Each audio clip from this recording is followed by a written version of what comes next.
សុំឆ្លើយសំណួរពីរនៅក្នុងវីដេអូនេះតែមួយតែម្ដងហើយសំណួរនេះក៏ស្រួលឆ្លើយដែរទេចឹងបើខ្ញុំមិនយកមកឆ្លើយអត់បានវីដេអូថ្មីទៀតដែរ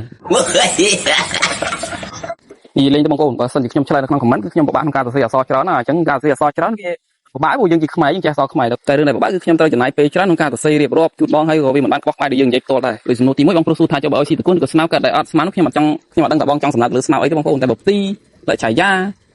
ឬក៏តកូនអីហ្នឹងយើងអាចឲ្យស៊ីបានប៉ុន្តែគេមិនឲ្យស៊ីវាជា direct ទេបងប្អូនគេឲ្យស៊ីលេងម្ដងអសន្នម្ដងមកកាឲ្យស៊ីលេងបានតែយើងឲ្យស៊ីយកធំហ្នឹងតែម្ដងអត់បានទេបងប្អូនរៀបជាពិសេសគឺតកូនហ្នឹងហ្មងតកូនតែឲ្យស៊ីច្រើនឲ្យស៊ីជប់ដឹងតែរៀបហ្មងអញ្ចឹងតកូនមិនមែនតែមិនឲ្យស៊ីសោះទេស៊ីបានគេមិនអីទេគាត់ថាកុំឲ្យស៊ីច្រើនហើយក៏គេមិនឲ្យស៊ីយកធំតកូនហ្នឹងគេឲ្យស៊ីលេងឲ្យស៊ីកំសាន្តគេឲ្យស៊ី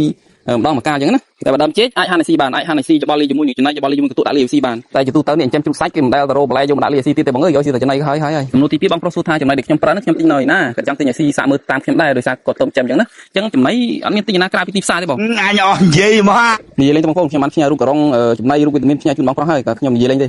គាត់ថាមិនដឹងថានៅតាមទីផ្សារបងឬក៏នៅខាងស្រុកបងផ្សារបងអត់ដឹងថាគេមានលក់ចំណីប្រភេទដូចខ្ញុំដែរអត់អញ្ចឹងណាបងសាកសួររកមើលតាមទីផ្សារទៅបើបងរកទិញម៉ាកចំណីដូចខ្ញុំអត់បានទេបងអាចទិញម៉ាកចំណីផ្សេងក៏បានដែរបងប្អូនអើយវាគុណភាពវាមិនខុសគ្នាប្រហែលទេតែថាមិនចង់ទិញផ្សេងចង់ទិញដូចខ្ញុំរកទិញខាងនោះអត់បានបងប្អូនអាចទិញខាងខ្ញុំបានបងប្អូននៅខាងប្រទីមានជ័យនៅខាងបងនៅជិតគ្នាបងកើយអញអស់និយាយមក